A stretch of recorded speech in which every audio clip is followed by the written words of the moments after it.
আমি জাস্ট তোমাদের gist, special relativity থেকে জেনারেল রিলেটিভিটির জিস্টটা বলে দিচ্ছি। স্পেশাল রিলেটিভিটিতে তোমরা কি দেখো, দেখো যে আমি space time interval DS square এই জিনিসটাকে আমরা লিখি হচ্ছে ইটা সে alpha beta DX alpha DX beta, এরকমভাবে লিখি, যেখানে ইটা আলফা বিটাটা কি হয়, এটা হচ্ছে তোমার 1 -1 -1 -1 এরকম ডায়াগোনাল একটা মেট্রিক হয়। এটা তোমরা বুঝতে পারছো কিরকম দেখতে?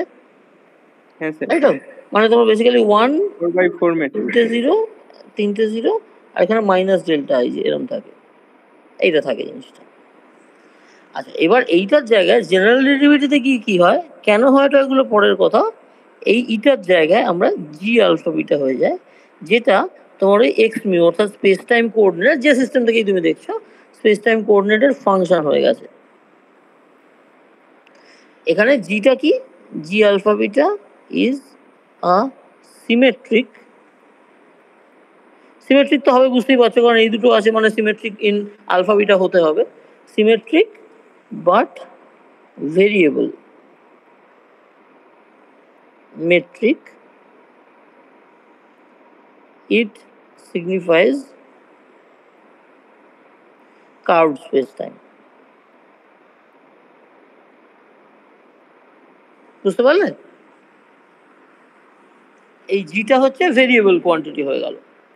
এবার দেখো যে এইটা যেমন এই যে ডায়াগোনাল নেচার বা ইত্যাদি, এই যে এটা ডায়াগোনাল হতে হবে, এরকম এরকম ভাবে থাকতে হবে, এই ব্যাপারগুলো জি এর মধ্যে এইসব রেস্ট্রিকশন কিছু নেই, জিটা যা খুশি হতে পারে। ঠিক আছে, অনেক সময় ডায়াগোনাল থাকে কিন্তু অনেক সময় নাও থাকতে পারে। ঠিক আছে? হ্যাঁ স্যার। এবার এইটা এবার টোটাল, এবার দেখো তুমি ইলেকট্রোম্যাগনেটিক ডায়াগোনাল হ্যাঁ বলো না হওয়া কেন, মানে দেখো ডায়াগোনাল কেন হয় স্পেশাল রিলেটিভিটিতে, কারণ তোমার এক্স ওয়াই জেড এগুলো independent of each other, mutually perpendicular directions, আর টাইমটাও independent of X Y Z, কাজে চারটে ইন্ডিপেন্ডেন্ট এলিমেন্ট রয়েছে তাদের মধ্যে কম্বাইন করে যে মেট্রিক, তাতে তার মানে কি হবে যে টি এক্স বা টি ওয়াই বা টি জেড বা এক্স ওয়াই বা ওয়াই জেড এই ধরনের কোনো এলিমেন্ট থাকছে না। কিন্তু এই যে রেস্ট্রিকশনটা মিউচুয়ালি অর্থগণাল হ্যানাতানা ইত্যাদি, এই রেস্ট্রিকশনটা জেনারেল রিলেটিভিটিতে থাকে না। ও ঠিক আছে। এবার দেখো যে এই যে স্পেশাল রিলেটিভিটি তার যে সিমেট্রি, সেই সিমেট্রিটা হচ্ছে লরেন্জ সিমেট্রি। স্পেশাল রিলেটিভিটি সেটা কিরম দেখতে, যে তোমার এক্স মিউ প্রাইম, যেটা এক্স মিউ থেকে চেঞ্জ হয়ে গেল, এটা আগেও বহুবার লিখেছি, এটা হচ্ছে some lambda mu prime nu X nu, এরম দেখতে হবে, যেখানে এই ল্যামডাগুলো হচ্ছে কনস্ট্যান্টস। তাই তো, এটা লরেন্স ট্রান্সফরমেশনের চেহারা। তার ফলে কি হচ্ছে যে এই জিনিসটা, এই যে এলিমেন্ট, এই যে ট্রান্সফরমেশনটা, এটা লিনিয়ার, এটা দুদিকেই দেখো এক্স টু দি পাওয়ার 1 মার্কা জিনিস রয়েছে, এক্স ওয়াই জেড যাই থাক, মানে ধরো পুরোনো এক্স গুলো নতুন এক্স, তাদের লিনিয়ার কম্বিনেশন দিয়ে নতুন এক্স ওয়াই জেড টি তৈরি হচ্ছে, মানে X prime Y prime Z prime T prime তৈরি হচ্ছে। এই ল্যামডাটা, এই যে তোমার যে লরেন্স ট্রান্সফরমেশন ম্যাট্রিক্সটা, এই যে ম্যাট্রিক্সটা, এটা হচ্ছে কনস্ট্যান্ট ম্যাট্রিক্স। ঠিক আছে, এবার তার মানে কি, যে দেখো এইটাকে যদি তুমি ইন জেনারেল বলো যে আমি x going to x prime, এটা হচ্ছে নেচারটাকে লিনিয়ার হতে হবে। ঠিক আছে, x going to x x prime, যেটা হচ্ছে পুরোনো এক্স প্রাইম গুলোর এক্স এর ফাংশন, মানে এক্স এক second, x going to x prime, যেটা হচ্ছে এনি লিনিয়ার ফাংশন অফ পুরোনো এক্সেস। আমি জাস্ট এক্স বলে লিখছি, আসলে এক্স ওয়াই জেড টি সবই বোঝাচ্ছি আর কি। ঠিক আছে, এইটা হচ্ছে লরেন্স ট্রান্সফরমেশনের কনটেক্সটে লিনিয়ার ট্রান্সফরমেশন হবে। বেসিক কথাটা হচ্ছে 1 নম্বর লিনিয়ার, 2 নম্বর হচ্ছে এমন হতে হবে যাতে এই কোয়ান্টিটিটাকে ইনভেরিয়েন্ট রাখা যায়। এই ব্যাপারটা থেকেই এই ল্যামডার পুরো স্ট্রাকচারটা তোমরা যেটাকে চেনো, ওই যে কি যেন বলে তোমার ওই gamma into X plus beta T ওসব থাকে না, হ্যাঁ না, ওই যে স্ট্রাকচারটা, ওই পুরো লরেন্স ট্রান্সফরমেশন ইকুয়েশনটা তৈরি হয় এই রিকোয়ারমেন্ট থেকে, যে জিনিসটা লিনিয়ার হবে, এবং তারপর হচ্ছে ডিএস স্কোয়ারের এই যে eta mu nu DX nu বা এই যে ওপরের যে চেহারাটা, এইটা ইনভেরিয়েন্ট থাকবে for the same choices of eta. এটা নিয়ে তোমাদের সেকেন্ড সেমে অনেকবার কথা বলেছি। ওইটার স্ট্রাকচারটা পুরো ওখান থেকে ডিটারমিন হয়। এইবার জিআরে কি হচ্ছে, জিআর এর যে সিমেট্রি, জিআর এর যে করসপন্ডিং সিমেট্রিটা, সেইটা হচ্ছে এটা হচ্ছে জেনারেল কোভেরিয়েন্স বলে এটাকে, general covariance is the symmetry in GR. General covariance মানে কি, সেটা হচ্ছে x going to x prime which is a function of any arbitrary function, any arbitrary function of the polar coordinates.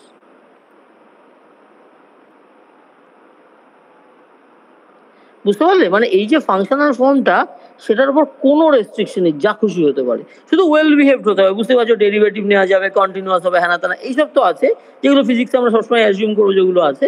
কিন্তু other than that কোনো রকম restriction নেই, linear হতে হবে বা হ্যানা এইসব, বা এইটাকে ইনভেরিয়েন্ট রাখতে হবে, এরকম কোনো রেস্ট্রিকশন ওর মধ্যে থাকছে না।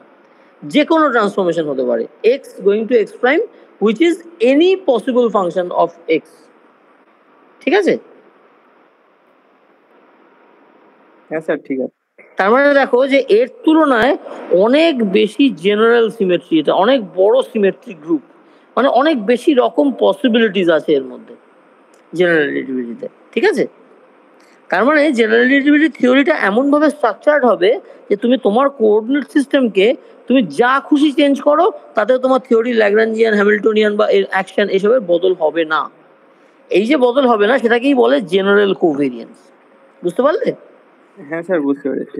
আচ্ছা স্যার ল্যাগ্রাঞ্জিয়ান তো চেঞ্জ হয়ে যাওয়া উচিত, মানে কিচ্ছু চেঞ্জ হবে না, কিচ্ছু চেঞ্জ হবে না। ল্যাগ্রাঞ্জিয়ান আমাকে এমন খুঁজে বার করতে হবে যে ল্যাগ্রাঞ্জিয়ানের চেহারাটা এক্স এর যাই তুমি যেমনই চেঞ্জ করো না কেন, x going to x prime, আমি এক্স বলতে কিন্তু এক্স ওয়াই জেডটি সবাইকে বোঝাচ্ছি, যে কোনো any possible well behave transformation of your space time coordinates will leave the action of the theory unchanged. ঠিক আছে? মানে জেনারেল কোভেরিয়েন্সের আন্ডারে স্কেলার কোয়ান্টিটি হতে হবে অ্যাকশনটাকে। সেটা কিভাবে আসে না, সেটা তো কমপ্লিকেটেড হিসাবপত্র, সেটা তো আমরা আপাতত সেটা ছেড়ে দাও। ঠিক আছে? এটা এবার আমি তোমাদের খুব বেশি অঙ্কের কায়দার দিকে না গিয়ে আমি তোমাদের ফিজিক্যাল জিনিসটার পয়েন্ট অফ ভিউ থেকে বলতে চাইছি। দেখো যে তোমরা ইলেকট্রোম্যাগনেটিজমে মনে করে দেখো যে এই এফ মিউ নিউ বলে একটা কোয়ান্টিটি ছিল, যার মধ্যে তোমার ইলেকট্রিক ফিল্ড আর ম্যাগনেটিক ফিল্ডে ঢুকে থাকতো, মনে আছে? হ্যাঁ স্যার, মনে আছে। আচ্ছা, আর আর এটা হচ্ছে ফিল্ড গুলো, আর আরেকদিকে চার্জ পার্টিকেলস ছিল, particle of mass M and charge Q. আমরা রিলেটিভিটি করার সময় প্রথমেই কি করেছিলাম? প্রথম হচ্ছে তুমি একটা এম মাসের চার্জ ছাড়া পার্টিকেল, ধরো তুমি এভাবে বললে যে the action for a particle a mass particle of mass M কি হবে? সেটা free particle action minus M integral DS, এরকম হয়। হ্যাঁ, এইটা এটা হচ্ছে অ্যাকশনের চেহারা। এবার তারপরে আমরা জেনারেলাইজ করলাম কি, দাঁড়াও হ্যাঁ, এটা হচ্ছে অ্যাকশন। এবার এরপর জেনারেলাইজ করলাম the action for a particle of mass M and charge Q in a background vector field mu. Mu থেকে তোমার ওই যেখান থেকে তোমার ওই ইলেকট্রোম্যাগনেটিক ফিল্ড এসব আসবে, তাই তো? হ্যাঁ। এবার এইটা করাতে কিরকম দেখতে হয়ে গেল, সেটা হচ্ছে মাইনাস এম ইন্টিগ্রাল ডিএস যেমন আছে তার সঙ্গে মাইনাস কিউ, তারপর কি হলো এমইউ এক্স মিউ, এরকম একটা জিনিস হলো। তাহলে দেখো পার্টিকেলের চার্জ এবং পার্টিকেলের মাস দুটো হচ্ছে এখানে তোমার দুটো প্যারামিটার। গেজ ফিল্ড যেটা আছে বা ভেক্টর ফিল্ড যেটা আছে সেটা হচ্ছে ব্যাকগ্রাউন্ড, এর ডায়নামিক্স নেই। এইটা হচ্ছে গিভেন ফ্রম আউটসাইড, যে এইটা ডায়নামিক্স, তার মানে হচ্ছে কি this implies given from outside মানে হচ্ছে no dynamics to be considered. Dynamics দেখতে হবে না, কারণ বাইরে থেকে বলা আছে। এইটা থেকে শুরু করে তোমরা যে অঙ্ক টঙ্ক কষে যেটা পেয়েছিলে সেটা হচ্ছে লরেন্জ ফোর্স ল পেয়েছিলে, মানে খুব সম্ভবত M del U beta del tau equal to minus Q, minus ছিল না প্লাস ছিল ভুলে গেছি, বোধহয় ছিল, তারপরে F alpha beta U alpha বা এই ধরনের কিছু একটা, মানে আমি ইন্ডেক্সগুলো আমার এক্স্যাক্টলি মুখস্থ নেই, বাট সামথিং লাইক দিস, এরকম কিছু একটা পাওয়া গেছিল, তাই না? হ্যাঁ স্যার। এটা আমি রাফলি লিখছি, আমার খুব এক্সাক্ট মনে নেই, ইন্ডেক্সের অর্ডারিংটা হয়তো একটু এদিক ওদিক হতে পারে, বাট ওভারঅল এটা খুব সম্ভবত বিটা আলফা হবে এখানে, এটা বোধহয় বিটা আলফা ইউ আলফা এরকম হবে, ঠিক আছে? এরকম কিছু একটা, মানে এইটা বেসিক্যালি এটা এসেন্সিয়ালি ভেঙে দেখেছিলাম যে এগুলো হচ্ছে লরেন্স ফোর্স লটা। হ্যাঁ এই লরেন্স ফোর্স ল মানে কি? এটা কি বলে দিচ্ছে এই লটা?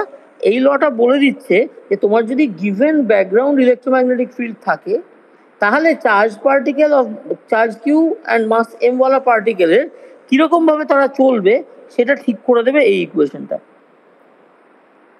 যে পার্টিকেল ইন ইলেকট্রোম্যাগনেটিক ফিল্ড কিভাবে চলবে সেটার একটা ইকুয়েশন আছে, যেটা হচ্ছে লরেন্স ফোর্স ল, ঠিক? হ্যাঁ স্যার ঠিক। আচ্ছা আচ্ছা, আর তারপর আমরা বলেছিলাম যে দেখো, কিন্তু এই এটা তো আসলে একটা ডায়নামিক্যাল কোয়ান্টিটি, এটা তো একটা ফিল্ড, কাজে এর নিজস্ব ডায়নামিক্স থাকা উচিত। তাহলে সেই জন্য কি করেছিলাম যে আমরা, এবং এটা কি যে দেখো একটা চার্জ পার্টিকেল, এই ফিল্ডটা কোত্থেকে তৈরি হয় আমরা বলেছিলাম, যদি অনেক চার্জ পার্টিকেল থাকে তাহলে প্রত্যেকটা চার্জ পার্টিকেলই, এবং আচ্ছা দাঁড়াও, এর মধ্যে মাঝখানে আবার কি হলো, এই এফ মিউ বা এফ বিটা আলফাটাকে আমরা চিনে গেলাম, যে এটা চেহারাটা কি, যে ডেল বিটা এ আলফা মাইনাস ডেল আলফা এ বিটা ইত্যাদি করে এখান থেকে চিনে গেলাম যে এর মধ্যে তোমার যারা আছে তারা আসলে ইলেকট্রিক আর ম্যাগনেটিক ফিল্ড। চিনে যাওয়াতে বুঝলাম যে আমরা এখানে ইলেকট্রোম্যাগনেটিক থিওরির কথা বলছি। তার ফলে এবার তাহলে কি দিয়ে ইলেকট্রোম্যাগনেটিক ফিল্ডগুলো নিজেরা ঠিক হবে, সেটা আমরা অলরেডি এক্সপিরিয়েন্স থেকে জানি যে চার্জ পার্টিকেল থাকলে ইলেকট্রিক ফিল্ড ম্যাগনেটিক ফিল্ড আসে। তার মানে এই যে এরা এরা আসলে এই যে কিউ চার্জওয়ালা পার্টিকেলগুলো, তারা আসলে source of the electric and magnetic field হিসেবে কাজ করবে, তাই তো? তার মানে টোটাল পিকচারটা এরকম হবে যে একটা পার্টিকেলের জন্য না ভেবে যদি আমরা অনেক particle of charge and mass তাদের কম্বিনেশন ভাবি, তাহলে এরকম বহু পার্টিকেল, তাদের সব স্পেস টাইম ট্র্যাজেক্টরিতে তারা সব চলছে, তাদের নিজস্ব সমস্ত ডায়নামিক্স রয়েছে, প্রত্যেকটা পার্টিকেলের জন্য ইন্ডিভিজুয়ালি তারা এই লটা মেনে চলবে, এই যে সরি লরেন্স ফোর্স লটা মেনে চলবে, কারণ প্রত্যেকটা পার্টিকেলের তো এমডিএস করে চার্জ অ্যাকশন হবে। আর তার সঙ্গে সঙ্গে প্রত্যেকটা পার্টিকেল নিজেরা আবার ওই এই পার্টিকেলগুলো সবাই যেহেতু চার্জ পার্টিকেল, তাদের জন্য ইলেকট্রিক ফিল্ড ম্যাগনেটিক ফিল্ড তৈরি হয়েছে, সেই ইলেকট্রিক ফিল্ড ম্যাগনেটিক ফিল্ডকে এমইউ রিপ্রেজেন্ট করছে, তারা ওই চার্জ পার্টিকেলের সাথে আবার ইন্টারাক্টও করবে, তাই তো? ব্যাপারটা একটু বোঝো যে চার্জ পার্টিকেলরা আছে বলে, এই চার্জগুলো আছে বলে এবং এদের মোশন আছে বলে এই সমস্ত জায়গা জুড়ে ইলেকট্রিক ফিল্ড ম্যাগনেটিক ফিল্ড তৈরি হয়েছে, because of the motion of charge particle, motion what ever existence of charge particles, তাই না? ইআরবি তৈরি হলো তো এদের জন্য। এবার এই ইআরবি যে এইসব জায়গায় তৈরি হলো, সেই ইলেকট্রিক ফিল্ড ম্যাগনেটিক ফিল্ডগুলো আবার এই চার্জগুলোকে এফেক্ট করবে। হ্যাঁ স্যার করবে। তার ফলে ওই চার্জে দেখো, তার মানে চার্জ পার্টিকেলের মোশনের কারণে ইলেকট্রিক ফিল্ড ম্যাগনেটিক ফিল্ড তৈরি হলো, আবার সেই তৈরি হওয়া ইলেকট্রিক ফিল্ড ম্যাগনেটিক ফিল্ডগুলো ইন্ডিভিজুয়াল চার্জ পার্টিকেলের মোশনকে ডিকটেট করছে। সার্কুলার ব্যাপারটা বুঝতে পারছো লজিকটা? হ্যাঁ স্যার মোটামুটি, মানে ইভেনচুয়ালি তুমি যদি কোনো একটা সিঙ্গেল টেস্ট পার্টিকেল নিয়ে আসো, তুমি তার উপর এফেক্ট চেক করতে পারো বাই ইউজিং লরেন্স ফোর্স ল, হ্যানা ত্যানা ইত্যাদি।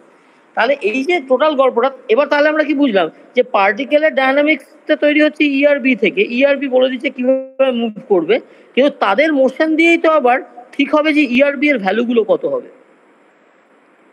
তাই না? কারণ যদি পার্টিকেলের স্পিড বেড়ে যায়, তার মানে চার্জটার স্পিড বেড়ে গেছে, তার মানে হচ্ছে কারেন্ট বেড়ে গেছে ইত্যাদি। বুঝতে পারছো? পার্টিকেলটা যদি সার্কুলার লুপে ঘোরে, তাহলে সেই সার্কুলার লুপের মাঝখান দিয়ে তোমার সার্কুলার লুপ বরাবর কারেন্ট তৈরি হচ্ছে, তারপরে তার মাঝখান দিয়ে ওপর নিচ বরাবর ম্যাগনেটিক ফিল্ড তৈরি হবে, এইসব তো তোমরা জানো। তার মানে যে ইলেকট্রিক ফিল্ড ম্যাগনেটিক ফিল্ডটা ইন্ডিভিজুয়াল পার্টিকেলকে বলছে কিভাবে মুভ করবে, আর পার্টিকেলদের ওভারঅল যে সব পার্টিকেলের সম্মিলিত মোশন, তারা মিলে ঠিক করছে যে ইলেকট্রিক ফিল্ড আর ম্যাগনেটিক ফিল্ডটা নিজেরা কেমন হবে। তার মানে এরাও ডায়নামিক কোয়ান্টিটি, তাহলে এদের ডায়নামিক্সটা কি দিয়ে ঠিক হবে? তখন আমরা তো তার যুক্তি তর্ক গত বছর করেছিলাম, সেটা করে আমরা দেখলাম যে আমরা এই যে জিনিসটা রয়েছে এইটার মধ্যে দেখো, এটা সিঙ্গেল পার্টিকেলের জন্য ইন্টারাকশন দেখা আছে, সেটাকে তুমি যদি অনেক পার্টিকেলের জন্য করে নাও, এটা দেখানো যায় যে ওটা কি জেমিউ এমিউ এরকম একটা জিনিস হয়ে যায়, d4x। মনে আছে? এটা হচ্ছে কারেন্ট ডেন্সিটি। হ্যাঁ স্যার। এখানে বলতে সামনে মাইনাস থাকে, হোয়াটএভার এই থাকে। তাহলে এই অনেক পার্টিকেল থাকলে তখন এই টার্মটা, এই ইন্টারাকশন টার্মটা বিকামস লাইক দিস, এবং এরকম প্রত্যেকটা পার্টিকেলের জন্য এখানে তো তুমি এমআই ডিএসআই এরকম ভাবে বলতে পারো যে একাধিক পার্টিকেল এখানে রয়েছে। ঠিক আছে, প্রত্যেকের জন্য ইন্ডিভিজুয়ালি তুমি ইকুয়েশন অফ মোশন ফর মানে প্রত্যেকটা পার্টিকেলের জন্য তুমি লরেন্স ফোর্স ল পাবে, আর ওভারঅল এইটা দিয়ে তো তোমার ইলেকট্রোম্যাগনেটিজম ঠিক হবে ইত্যাদি আসছে। ঠিক আছে, এইবার আমরা কি করছি, এইবার হচ্ছে যে আমাকে এইটা তাহলে পার্টিকেলের অ্যাকশন, এটা পার্টিকেলের সব পার্টিকেলের একসাথে নিজেদের মধ্যে ইন্টারঅ্যাকশন ইলেকট্রোম্যাগনেটিক ফিল্ডের সাথে। এবার ইলেকট্রোম্যাগনেটিক ফিল্ডের নিজস্ব ডায়নামিক্যাল টার্ম হচ্ছে এফ মিউ, এমন টার্ম যার মধ্যে ইলেকট্রিক ফিল্ডের স্কোয়ার, ম্যাগনেটিক ফিল্ডের স্কোয়ার আছে ইত্যাদি ইত্যাদি, এইসব আমরা গত বছর করেছি। 1/4 থাকে সামনে ইত্যাদি। এটা হচ্ছে কি ওই ভেক্টর ফিল্ড এম ইউ তার নিজস্ব ডায়নামিক্যাল টার্ম, যার থেকে এর ইকুয়েশন অফ মোশন তৈরি হবে, তাই না? এটা কি, এটা হচ্ছে dynamical action for the field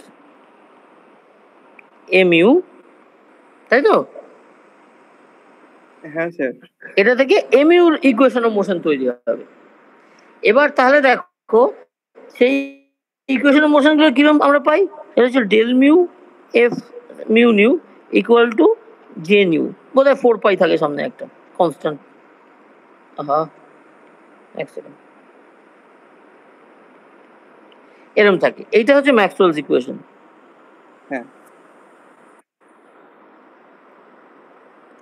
তার মানে দেখো, তার মানে এবার আমি আসলে কেন এই গল্পটা তোমাদের রিপিট করলাম সেটা হচ্ছে, দেখো এর মধ্যে মেন কতগুলো এলিমেন্ট আছে। একটা হচ্ছে পার্টিকেলের ইকুয়েশন অফ মোশন, যেটা হচ্ছে লরেন্স ফোর্স ল। আরেকটা হচ্ছে ম্যাক্সওয়েল থিওরির ইকুয়েশন অফ মোশন, যেটা হচ্ছে তোমাকে বেসিক্যালি তোমার ম্যাক্সওয়েলের যে ওই ডিডিটি মার্কা ইকুয়েশনগুলো সেগুলো দেবে। মানে তোমার বোধহয় একটা হবে হচ্ছে কি যেন বলো, যেটার মধ্যে তোমার সোর্স টার্ম আছে। একটা হচ্ছে divergence of E rho by epsilon zero, আরেকটা হচ্ছে কার্ল অফ বি, সেটার মধ্যে বোধহয় মিউ জিরো যে, তারপর কি জানো তো কনস্ট্যান্ট বি 1/ε0 মিউ জিরো, তারপর কি জানো ডেল বি ডেল কি জানো ডেলি ডেল টি না কি থাকে বোধহয় নাকি। হ্যাঁ, del E del T whatever, মানে ওইসব হ্যাঁ না। মানে আমি মেনলি যেটা বলছি, এই যে ইকুয়েশন গুলো এখানে এখানে একটা ইকুয়েশন, এখানে তিনটে ইকুয়েশন, তাহলে এরা হচ্ছে ম্যাক্সওয়েল ইকুয়েশন। আর তোমার বাকিগুলো তো তুমি তোমার মনে আছে যে এই এই ডেফিনেশন থেকে আসে হচ্ছে যে তোমার ওই যে কি জানো ডাইভারজেন্স অফ বি জিরো আর কার্ল ই হচ্ছে ডেল বি ডেল টি। হ্যাঁ স্যার। এইটা সেগুলো ডেফিনেশন থেকে আসে। তাহলে দেখো যে এই যে আমার তার মানে কি হলো, যে পার্টিকেলের মোশন ডিটারমিন করছে একটা ইকুয়েশন আছে, ফিল্ডের ডায়নামিক্স ডিটারমিন করছে একটা ইকুয়েশন আছে। আর ফিল্ড আর পার্টিকেলের চার্জ আছে বলে ফিল্ডটা তৈরি হয়েছে, ফিল্ড আবার পার্টিকেলকে ডায়নামিক্স বলে দিচ্ছে, সব মিলেমিশে এই টোটাল সার্কেলটা এরকম ভাবে কাজ করছে ইলেকট্রোম্যাগনেটিজমের। ঠিক আছে, এরই ইকুইভ্যালেন্ট জিনিস জেনারেল রিলেটিভিটিতে কি হচ্ছে দেখো, সেখানে মাস এবং এনার্জি আছে বলে মাস প্লাস এনার্জি, এরা কি করছে, এরা থাকা মানে পার্টিকেল আছে তার মাস আছে, পার্টিকেল চলছে মানে পার্টিকেলের এনার্জিও আছে, পার্টিকেলের রেসপন্স এনার্জিও আছে, এই সমস্ত রয়েছে পার্টিকেলের। ঠিক আছে, এবং সিমিলারলি ফোটন যদি ভাবো, যার মাস নেই কিন্তু স্টিল তার মোমেন্টাম আছে, এনার্জি আছে, এসব আছে। হ্যাঁ স্যার। তাহলে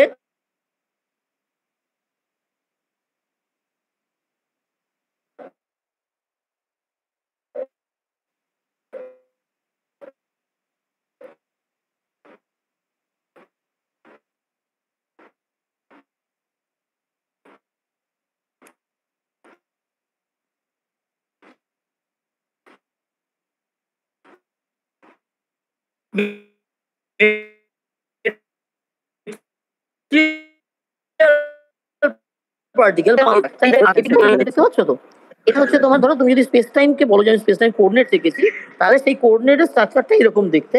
এবার এইটাকে আমি যদি কার্ভ করে দিতে পারতাম, এখানে তো আমি করতে পারছি না, দেখো আমি এখানে যেমন ভাইব্রেট করাচ্ছি, এখানে ভাইব্রেট করা মানে হচ্ছে গ্র্যাভিটেশনাল ওয়েভ, এই যে এইটা।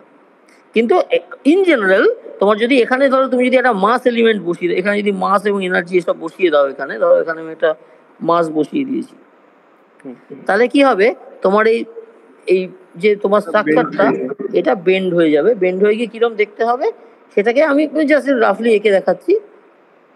সেটা হচ্ছে দেখো একটু, আহা ওরে বাবা, সরি, একটু এরকম এরকম হয়ে যাচ্ছে তার সঙ্গে।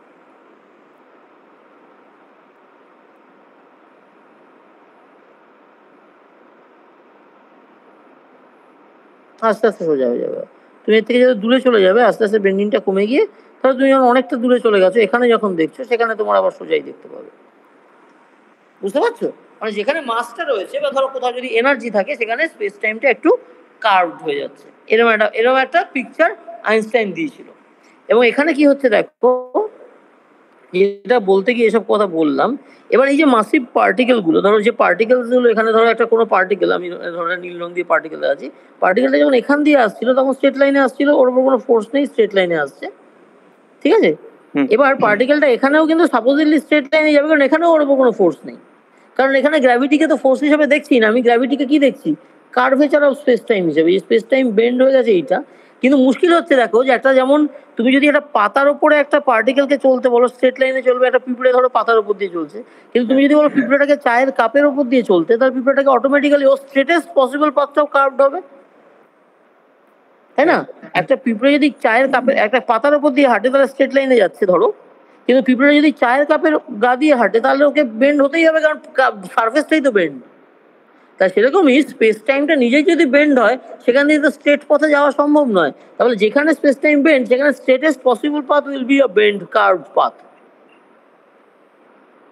ঠিক আছে? তার মানে স্পেস টাইমের কার্ভেচার পার্টিকেলকে কার্ভ পথে নিয়ে যাবে, এবং এইটার যে ট্র্যাজেক্টরিটা, পার্টিকেলের ট্র্যাজেক্টরিটা তাহলে ব্যাকা ব্যাকা দেখতে হবে। মানে বেসিক্যালি আমি যখন রিলেটিভিটিতে বলেছিলাম যে পার্টিকেল যাচ্ছে মানে তার এটা একদম সোজা, কি নাম, ওয়ার্ল্ড লাইনটা, এখানে ওয়ার্ল্ড লাইনটা বেঁকে যাবে, কারণ তোমার বেসিক্যালি যে গ্রাফ পেপারের ওপর আঁকছো সেই গ্রাফ পেপারটাই তেরা বেঁকা। বুঝতে পারলে? হ্যাঁ স্যার, বুঝতে পেরেছি। আচ্ছা, এবার এটাকে অঙ্কে কি করে দেখাবো? এটাকে অঙ্কে দেখানোর কায়দাটা হচ্ছে, দেখো একটা ফ্রি পার্টিকেল যার ইকুয়েশন অফ মোশন কিরকম ছিল, আচ্ছা কালো দিয়ে লিখি, ফ্রি পার্টিকেলের ইকুয়েশন অফ মোশন মনে করে দেখো। মানে বেসিক্যালি যখন আমি এইটা থেকে করেছিলাম তার মনে আছে, এই যে এটা থেকে কি করেছিলাম, আমরা পেয়েছিলাম M DU alpha d tau equal to 0। এরকম একটা ইকুয়েশন অফ মোশন পাওয়া যায়, কোনো ফোর্স নেই, তাহলে পার্টিকেলের ফোর ভেলোসিটি বদলাচ্ছে না, হ্যাঁ না, তারা ফোর মোমেন্টাম বদলাচ্ছে না। এসেন্সিয়ালি সেই জিনিসটাকেই এই যে এম, দেখো ডি ইউ, কি লিখি, D U alpha d tau equal to 0, এটা হচ্ছে এমন ফ্রেম থেকে দেখছি যে ফ্রেম থেকে দেখলে কার্ভ সিস্টেম দেখা যায় না, গ্র্যাভিটির অস্তিত্ব নেই, এমন ফ্রেম হয়, এগুলোকে বলে ফ্রি ফল ফ্রেম। এক্সাম্পল দেখাচ্ছি একটু বলি, ঠিক আছে? ফ্রি ফল ফ্রেম মানে কি, যে ফ্রেম থেকে দেখলে তুমি গ্র্যাভিটিকে টের পাবে না। তোমরা জানো অলরেডি এরকম ফ্রেম আছে। ধরো আমি যদি এখানে এই 4 তলা থেকে ঝাঁপ দিই জানলা থেকে, তাহলে মাটিতে পড়ার আগে অবধি যে ফ্রেমে থাকবো সেটা হচ্ছে ফ্রি ফল ফ্রেম। গ্র্যাভিটির আন্ডারে আমি ফ্রিলি ফলিং, সেই অবস্থায় কি হবে, আমার ওজন শূন্য হয়ে যাবে, হ্যান ত্যান, জানো তো? হ্যাঁ স্যার। তার মানে আমি গ্র্যাভিটিকে ফিল করতে পারবো না। তাহলে ওই ফ্রি ফল অবস্থায় যখন মানুষ থাকে বা যে কেউ থাকে, সেইটার যে ফ্রেমটা, সেইটা হচ্ছে ফ্রি ফল ফ্রেম। সেই ফ্রেমে কিন্তু গ্র্যাভিটির অস্তিত্ব টের পাওয়া যায় না। ঠিক আছে? যেমন ধরো তুমি যদি মাটিতে দাঁড়িয়ে থাকো তাহলে তোমার পা ব্যথা হয়ে যাবে, কেন? কারণ পৃথিবীর গ্র্যাভিটি তোমার সেন্টারের দিকে টানছে, সেইটার জন্য তোমার পায়ের মাসেলগুলো কি হচ্ছে, মাটির উপর, মানে বেসিক্যালি গ্র্যাভিটি তোমার টানাতে তোমার বডি মাটির উপর একটা ফোর্স পড়ছে, ইলাস্টিক ফোর্স, মাটি তোমাকে একটা নর্মাল রেজিস্ট্যান্স দিচ্ছে, যেটা তোমার পায়ের মাসেলের মধ্যে দিয়ে কাজ করছে, তোমার পায়ের মাসেলগুলো ফ্যাটিকড হয়ে যাবে সারাদিন যদি দাঁড়িয়ে থাকো। এরকম তো হবে তো? হ্যাঁ। তাহলে কিন্তু ধরো তুমি যদি ওই ভারশূন্য অবস্থায় যে লাফ দাও, তাহলে দেখো আমরা যদি কোনো জায়গা থেকে লাফ দিয়ে পড়ি, তাহলে মাটির সারফেসে ধাক্কা খেয়ে ব্যথা পাবো, সেটা হচ্ছে অসুবিধা। অ্যাকচুয়ালি পড়ার মোশনটার মধ্যে কিন্তু কোনো বিপদ নেই, এটা তোমরা বুঝতে পারো?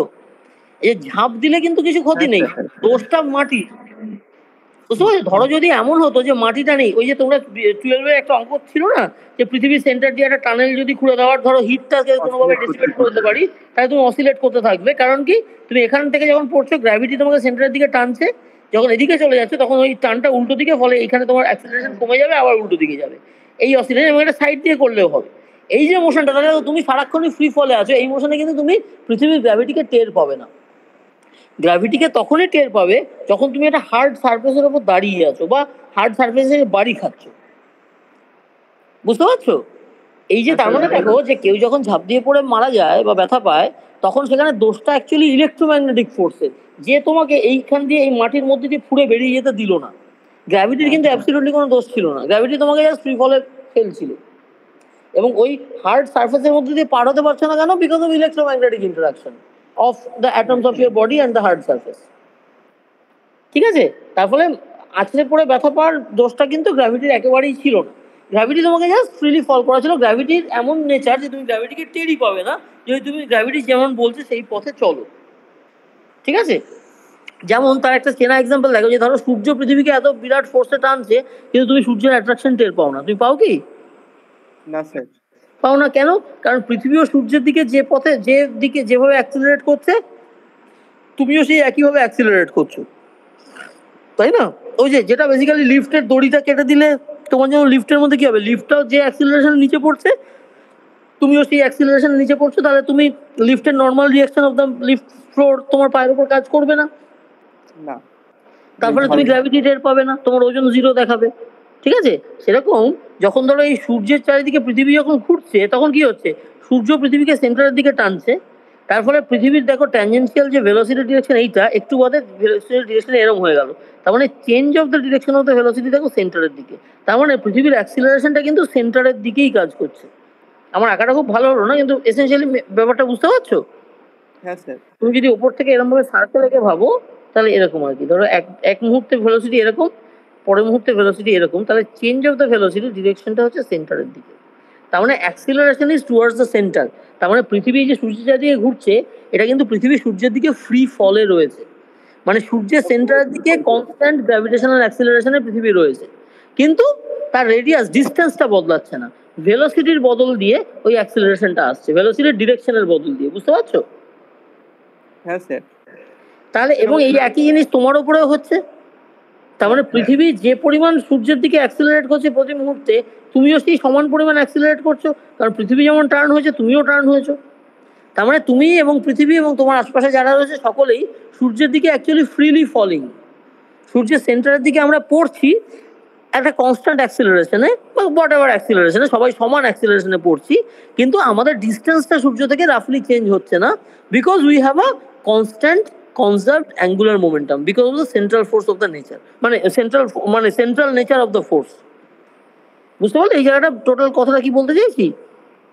হ্যাঁ স্যার। পৃথিবী সূর্যের মধ্যে পড়ে যাচ্ছে না কেন? কারণ পৃথিবী টু বিগিন উইথ স্টার্ট হয়েছে একটা অ্যাঙ্গুলার মোমেন্টাম নিয়ে, এবার সেই অ্যাঙ্গুলার মোমেন্টামটা কি বলে ডিকে করে যাওয়ার বা মানে অ্যাঙ্গুলার মোমেন্টামটা লুজ করার ওর জায়গা নেই, অন্য কোনো এজেন্ট নেই। তার ফলে কি ওর অ্যাঙ্গুলার মোমেন্টাম কনসার্ভ আছে সেন্ট্রাল ফোর্সের কারণে, তার ফলে ও রাফলি কনস্ট্যান্ট রেডিয়াসে ঘুরছে ও। ঠিক আছে? কিন্তু ওই ওই এবার ওই অ্যাঙ্গুলার মোশনের নেচারটাই এমন যে ওই অ্যাঙ্গুলার মোশনটা সরি মানে ওই সার্কুলার মোশনের নেচারটাই এমন যে ও কিন্তু সেন্টারের দিকে কনস্ট্যান্ট অ্যাক্সিলারেশনেও ব্যাপারটাকে রেখেছে।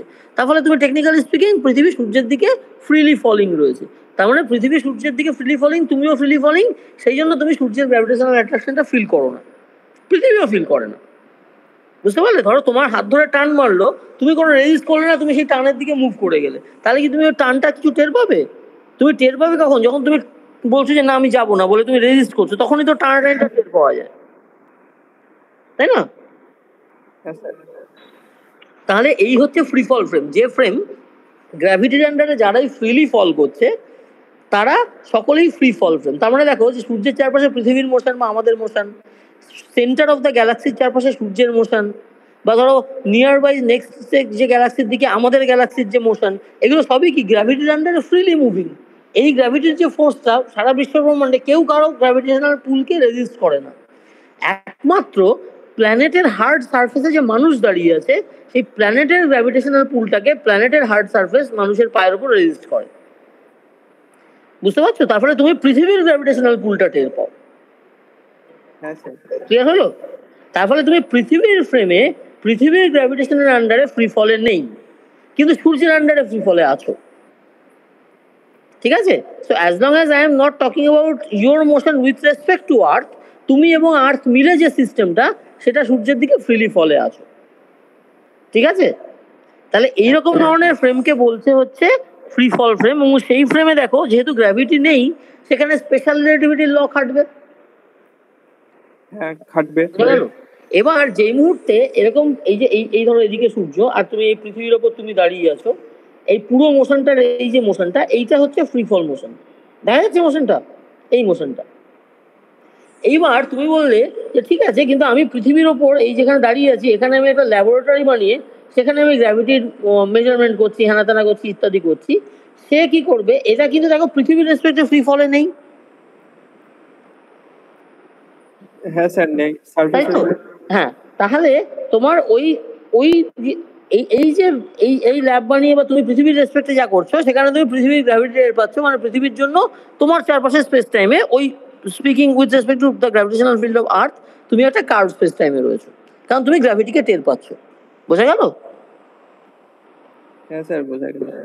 আচ্ছা, তাহলে এই ফ্রি ফল ফ্রেমের এই যে ওপরের যেটা এই কি বলে এই যে ইকুয়েশনটা লিখেছি, এইটাকেই কার্ভ স্পেস টাইমে কনভার্ট করার একটা কায়দা আছে। সেই অঙ্কটা আমি এখানে করছি না, তোমরা যখন জেনারেল রিলেটিভিটি করবে সেখানে দেখতে পাবে যে এই ইকুয়েশনটা, এই যে ইকুয়েশনটা লেখা আছে লাল দিয়ে, মানে এই কালো বক্সের মধ্যে, এই ইকুয়েশনটাকে আমি চাইলে এখান থেকে এই ফ্রি ফল ফ্রেম থেকে একটা কোনো জেনারেল ফ্রেমে, যে কোনো র্যান্ডাম আরবিট্রারি ফ্রেমে কনভার্ট করতে পারি।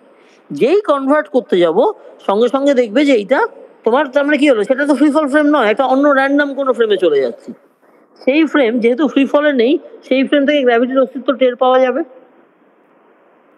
হ্যাঁ স্যার পাওয়া যাবে। ঠিক আছে? সেইটা যেমন ধরো এই যে ইউটা, ইউ এর চেহারাটা কি, দাঁড়াও আমি কালো করে নিয়ে আবার এক সেকেন্ড। এই ইউ, আহা,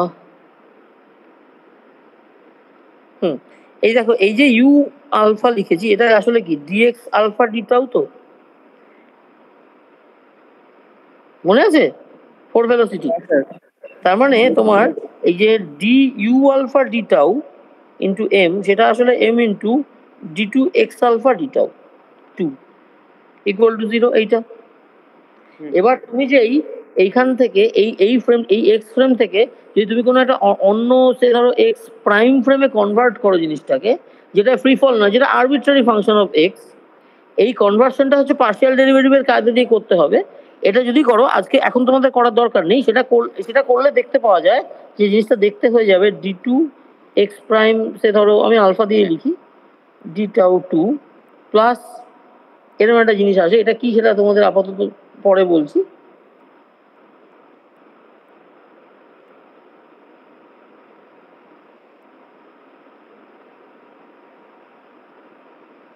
এরম দেখতে হয়ে যায় ইকুয়েশনটা।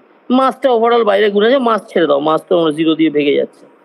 এরম দেখতে হয়ে যাবে ইকুয়েশনটা। কি বললাম দেখো, এই প্রাইম ফ্রেমে যেই কনভার্টেড হবে, যেই শিফট করবে, ঠিক আছে, যেখানে এইটা, এটা তোমাদের চেনা জিনিস নয়, এইটাকে বলে হচ্ছে ক্রিস্টোফেল সিম্বল।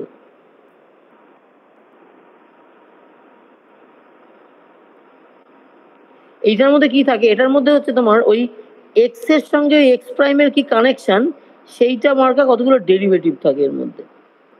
সম্ভবত আলফা লিখেছি ওপরে, আচ্ছা এটা তাহলে বিটা আসবে, দেখি বিটা এলো, আর হচ্ছে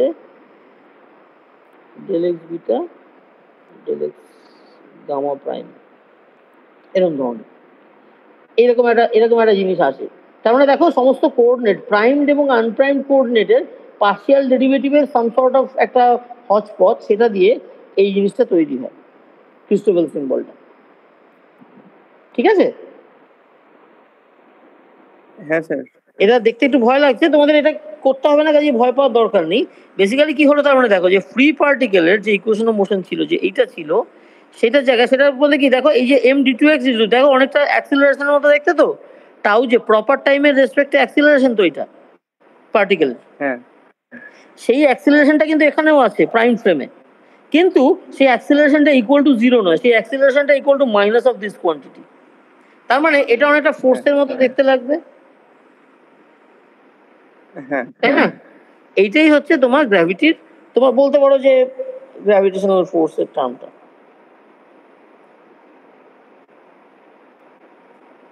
অ্যাক্সিলারেশন। মানে আমি এখানে শর্টে বলছি, এটার থেকে আরো ফার্দার হ্যাঁ না, ঠিক আছে? এইটা হচ্ছে, তার মানে বুঝতে পারছো, এই জিনিসটা ইকুয়াল টু 0 মানে তো ফ্রি ফল, কিন্তু এটা থাকা মানে কি তুমি গ্র্যাভিটির এফেক্ট টের পাচ্ছ। হ্যাঁ ঠিক স্যার। আছে? ইনফ্যাক্ট এটাকে অ্যাক্সিলারেশন ওভাবে ডিরেক্টলি না লিখে ওটাকে gravitational effect of gravitational effect লেখা ভালো। This term signifies the force of gravity। ঠিক আছে? তার মানে কি, এবার এই ইকুয়েশনটাকে, এই যে পুরো ইকুয়েশনটা, এইটাকে বলে জিওডেসিক equation. It determines the motion of a particle, ঠিক আছে, it determines the motion of a particle in curved space time, ঠিক আছে, এটাকে জিওডেসিক ইকুয়েশন বলে। এবং এটা কি করে, তার মানে that is motion under gravity. মানে এমন ফ্রেম, যে ফ্রেম থেকে গ্র্যাভিটিকে টের পাওয়া যায়, সেই ফ্রেম পার্টিকেলের মোশনটাকে কিরম দেখবে সেটা এই ইকুয়েশন দিয়ে ঠিক হবে। বোঝা গেল? যেই ফ্রেম থেকে গ্র্যাভিটিকে টের পাওয়া যায় সেই ফ্রেম থেকে দেখলে পার্টিকেলের মোশনটা এরম দেখাবে। মানে পার্টিকেলের মোশনটা ডিটারমিন, মানে পার্টিকেল কোন পথে যাবে সেটা কি কে ডিটারমিন করবে, এই ইকুয়েশনটা বলে দেবে। বুঝতে পারছো কি বলছি? হ্যাঁ স্যার, বুঝতে পারছি। একটা কোয়ারি জেগে গেল। স্যার আপনি বললেন যে আমরা যে ফ্রি ফলে আসি তার করেসপন্ডিং যে কোঅর্ডিনেট সিস্টেমটা সেটা এক্স ছিল আমার। হ্যাঁ, এক্স ছিল, হ্যাঁ। এবার আমরা ট্রান্সফর্ম করলাম এক্স প্রাইমে, যখন যেটা বেন্ড হচ্ছে। যখন দেখো তুমি এক্স প্রাইমে ট্রান্সফর্ম করেছো বলে বেন্ড হচ্ছে, ব্যাপারটা তা নয়। ব্যাপারটা এরকম যে দেখো, তুমি এমন ফ্রেমে যদি থাকো যেখান থেকে তুমি সূর্যের গ্র্যাভিটেশনাল পুল টের পাবে না, তাহলে বা সূর্যবাজ ইন জেনারেল ধরো গ্র্যাভিটেশনাল ফিল্ড টের পাচ্ছ না, এমন ফিল্ড ফ্রি ফল, একটা কোনো গ্র্যাভিটেশনাল ফিল্ড আছে, তুমি সেই গ্র্যাভিটির পুলের আন্ডারে ফ্রি ফলে আছো, সেরকম ফ্রেম থেকে দেখলে তোমার সেই ফ্রেমের ভিতর থেকে দেখলে মোশনটাকে তোমার জাস্ট পাতি স্পেশাল রিলেটিভিটিতে যেমন ফ্ল্যাট স্পেস টাইমের মোশন সেরকম মনে হবে। আমি তোমাকে এক্ষুনি এক্সাম্পল দিয়ে একটা থট এক্সপেরিমেন্ট দিয়ে দেখিয়ে দেবো। কিন্তু তুমি যদি এমন ফ্রেমে থাকো যেই ফ্রেম থেকে গ্র্যাভিটির এফেক্ট টের পাওয়া যাচ্ছে, মানে এমন ফ্রেম যে গ্র্যাভিটির আন্ডারে ফ্রি ফলে নেই, যেমন ধরো তুমি যদি আজকে পৃথিবী থেকে ধরো একটা স্পেসশিপে করে উঠে গেলে আকাশে, এবং সেই স্পেসশিপটা সূর্যের চারপাশে ফ্রি ফলে নেই, সূর্যের চারপাশে ঘুরছে না, পৃথিবীর চারপাশে ঘুরছে না, নিজের মতো একটা কোনো ইন্ডাস্ট্রিয়াল মোশন করছে, তাহলে সে কিন্তু পৃথিবীর অ্যারাউন্ডে সূর্যের যে মানে সূর্যের যে গ্র্যাভিটেশনাল পুলটা সে ভালোই টের পাবে। কেন?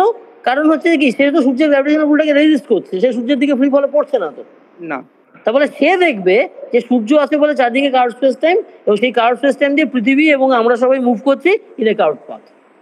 মানে আমরা যদি ওই কার্ভ পাথ বরাবর যাই তাহলে আমরা গ্র্যাভিটেশনাল ফোর্সটাকে ফিল করব না।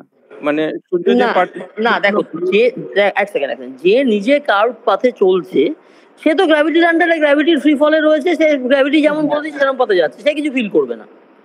কিন্তু যে যে ইনফ্যাক্ট মানে এটাকে তুমি এইভাবে বলো না, এইভাবে বললে না আমার গুলিয়ে যাবে, তুমি এইভাবে ভাবো, তুমি যে কার্ভ পাথে চলছে এরকম ভাবে বলো না, তুমি জিনিসটাকে এভাবে ভাবো যে যে গ্র্যাভিটিকে ফিল করছে না, ঠিক আছে, মানে যে গ্র্যাভিটিকে ফিল করছে না মানে কি, যে গ্র্যাভিটির আন্ডারে ফ্রি ফলে রয়েছে সে স্পেস টাইমকে ফ্ল্যাট স্পেস টাইম দেখবে এবং স্পেশাল রিলেটিভিটি লস লাগাবে। যে গ্র্যাভিটির আন্ডারে ফ্রি ফলে নেই সে যে স্পেস টাইম কোঅর্ডিনেটস তৈরি করবে, সেই স্পেস টাইম কোঅর্ডিনেটগুলো কার্ভ দেখতে লাগবে, কারণ সে গ্র্যাভিটিকে টের পাচ্ছে। এবং সে যখন অন্য কোনো জিনিসের মোশন অবজার্ভ করবে, সে তখন যেহেতু তার স্পেস টাইম স্ট্রাকচারটা দেখতে কার্ভ, কারণ সে গ্র্যাভিটিকে টের পায়, তার ফলে সে দেখবে অন্য সে সমস্ত জিনিসের মোশনগুলো ওই কার্ভ পাথ বরাবর হচ্ছে। তুমি বুঝতে পারলে কি বলছি? এভাবে বলো না যে যে কার্ভে মুভ করে, কারণ দেখো আসলে কে কিসে মুভ করছে সেটা তো অবজারভারের উপর ডিপেন্ড করছে। অবজারভার কি দেখছে, অবজারভার গ্র্যাভিটিকে যদি টের পায় তাহলে অবজারভার দেখবে যে হ্যাঁ কার্ভ বরাবর অন্য জিনিসগুলো মুভ করছে। অবজারভার যদি গ্র্যাভিটিকে টের না পায় তাহলে অবজারভার দেখবে স্ট্রেট লাইনে মুভ করছে। বুঝতে পারলে? তুমি তোমার স্টেটমেন্টটা হয়ে যাচ্ছে কিরকম যে পার্টিকেলটা যদি কার্ভে চলে তাহলে কি, পার্টিকেল কার্ভে চলছে না পার্টিকেল স্ট্রেট লাইনে চলছে, that depends on the perspective of the observer. বুঝতে পেরেছো?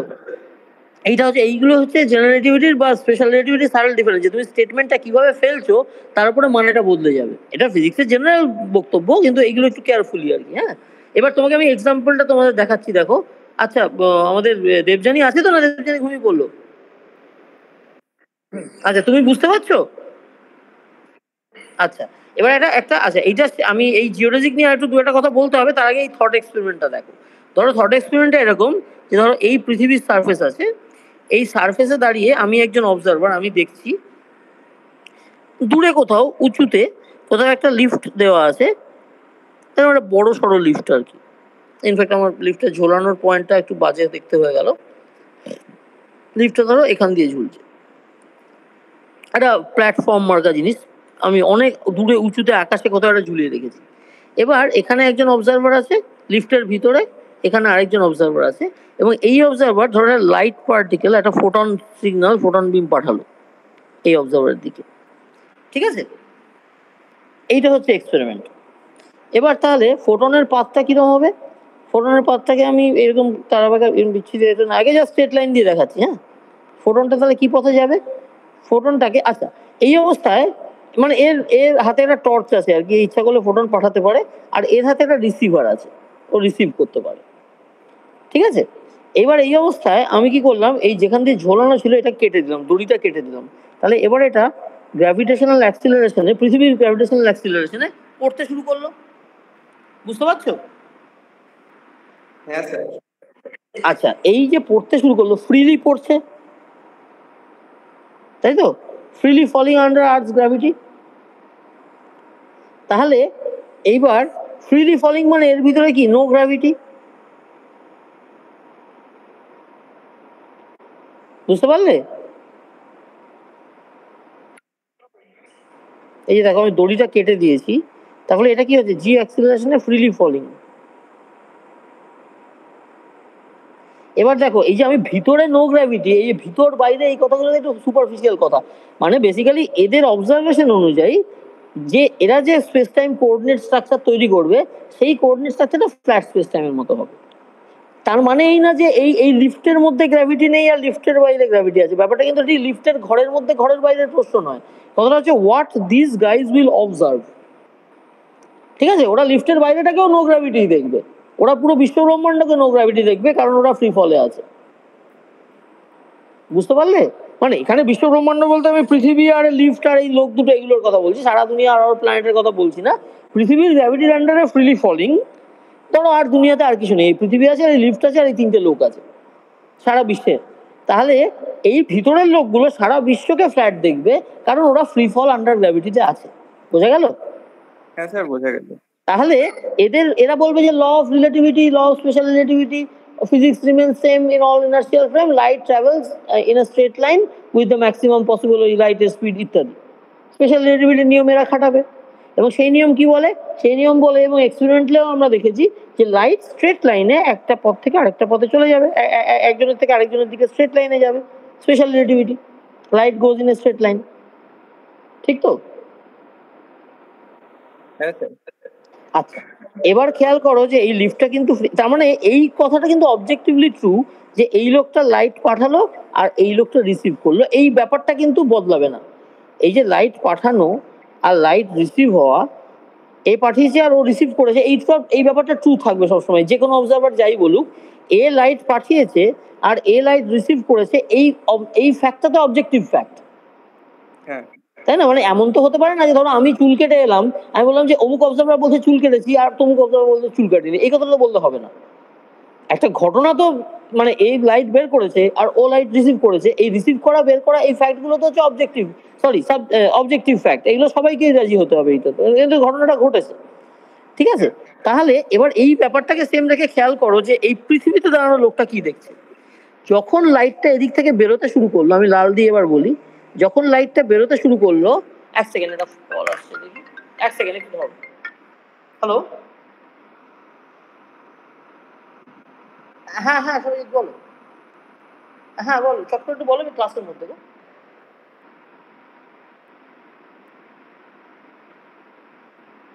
হ্যাঁ হ্যাঁ, তোমার কি পিপিএইচডি ভাইভাটা হয়ে গেছে, মানে থিসিস লেখার যে পারমিশনটা, তাহলে সেইটা তুমি আগে একখানা অ্যাপ্লাই করো, ওই থ্রু মলে দিয়ে বোধহয় করতে হবে, একটু দরকার ভিউয়ারদের সাথে কথা বলো, ওরা নিয়মগুলো ভালো জানেন। যে তুমি বেসিক্যালি বিআরএস কে অ্যাপ্লাই করবে, বিআরএস এর কনভেনারের কাছে, যে আমি থিসিস, আমার রিসার্চের কাজ হয়ে গেছে, আমি থিসিস জমা করতে চাই, বা আমি থিসিস লিখতে চাই, আমাকে তার জন্য পারমিশন দেওয়া হোক। এবার যেই তুমি অ্যাপ্লাই করবে তখন তোমাকে বিআরএস বলবে যে মানে নেক্সট বিআরএস মিটিংয়ে যে তুমি এসে তোমার কি কাজ হয়েছে সেটা প্রেজেন্ট করো, ঠিক আছে? এবং বোধহয় সেই সঙ্গেই বোধহয় সিনপসিস দেওয়াটা এই ব্যাপারগুলো আছে, ওটা একটু বিভাগ থেকে জেনে নাও আর কি, ফাইনাল ডিটেলসটা। এবার তোমাকে এই প্রেজেন্টেশনটা বানিয়ে এনে নেক্সট যে বিআরএস মিটিং হবে তোমাকে জানিয়ে দেওয়া হবে, তুমি তখন সেখানে প্রেজেন্ট করবে। তোমার প্রেজেন্টেশন যদি বিআরএস এর এক্সটার্নাল, আমরা তার আপত্তি করবো না, এক্সটার্নাল মেম্বার যারা আছেন তারা যদি বলেন যে হ্যাঁ ঠিক আছে তুমি থিসিস লেখো, তখন তুমি টেকনিক্যালি থিসিস লেখার পথে এগোবে, এবং তারপর একটা সার্টেন টাইমের মধ্যে জমা দিতে হয়, ঠিক আছে? এইটা হচ্ছে প্রসেস। তুমি আপাতত একটা বোধহয় তুমি ওটা থ্রু মলিদি হবে নাকি না ডিরেক্টলি তুমি মানে পিআরএস এর কনভেনারকে অ্যাপ্লাই করো, ওইটা একটু বিভাগ থেকে জিজ্ঞেস করো না। হ্যাঁ ঠিক আছে চলো। আচ্ছা হ্যাঁ তোমরা আছো তো? আচ্ছা এই যে পৃথিবীতে যে দাঁড়িয়ে আছে সে কি অবজার্ভ করছে দেখো, সে অবজার্ভ করছে যে ধরো কোনো একটা T1 টাইমে লাইটটাকে ছাড়লো, এবার লাইটটা তো এইটা যেতে T2 অব্দি একটা কোনো একটা T2 ইনস্ট্যান্টে লাইটটাকে রিসিভ হবে, লাইটটা যেতে তো একটু টাইম লাগবে, ধরো একটা L লেন্থ আছে, লাইটটা তো L/C পথে যাবে, মানে T2 - T1 will be L/C। এবার এই যে L/C যে টাইমটা, এই টাইমের মধ্যে half G this thing square এই পরিমাণে তো লিফটটা নিচে পড়েছে, বাইরের লোকটা দেখছে, সে তো দেখছে যে গ্র্যাভিটির আন্ডারে পড়ছে। হ্যাঁ স্যার পড়ছে। বোঝা গেল? দাঁড়াও এটাকে একটু পরিষ্কার করে লিখি, যদি এরকম ভাবে ভাবি যে তোমার লিফটের যদি লেন্থটা L হয়, লিফটের যদি লেন্থ L হয় তাহলে L/C হচ্ছে ফ্লাইট টাইম অফ ফোটন, ঠিক আছে? এটাকে ধরো ডেল্টা টি বললাম, এই ডেল্টা টিটা যেতে ওর সময় লাগছে। T2 T1 ছেড়ে দাও, জাস্ট ফালতু বেশি ভাবি যাবি ভেরিয়েবল এনে লাভ নেই, ঠিক আছে? তাহলে এই L ডিস্টেন্স কভার করতে L/C সময় লাগবে, সেই সময়টা এটা। এবার সেই সময়ের মধ্যে the lift will move downwards by কত হবে, half G delta T square. তাহলে সেই পরিমাণে লিফটটা নেমে এসছে, লিফটটা নেমে আসাতে লিফটটা এখন কোথায় চলে আসবে, লিফটের চেহারাটা ধরো এতটা নেমে এসছে, ধরো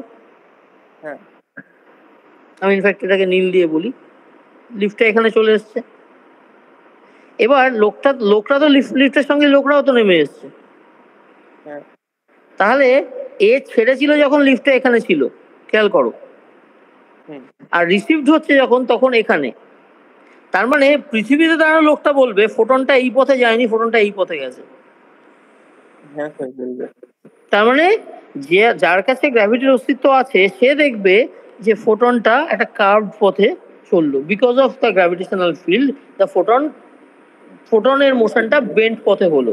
আমার এখানে এমন এঁকেছি যে স্ট্রেট লাইন দেখাচ্ছে, মানে হোয়াট এভার, মানে তো বেসিক্যালি স্ট্রেট লাইনে হলো না আর কি, অন্যদিকে হলো, ঠিক আছে? তার মানে কি হলো যে তুমি বুঝতে পারছো যে একই মোশনটা কিন্তু সেম, ফোটন এই লোকটার থেকে বেরিয়েছে, এই লোকটার কাছে পৌঁছেছে, সেটাকে নো গ্র্যাভিটিওয়ালা লোক বলবে এরকম মোশন হয়েছে, আর গ্র্যাভিটি যে টের পাচ্ছে সে বলবে এরকম একটা মোশন হয়েছে।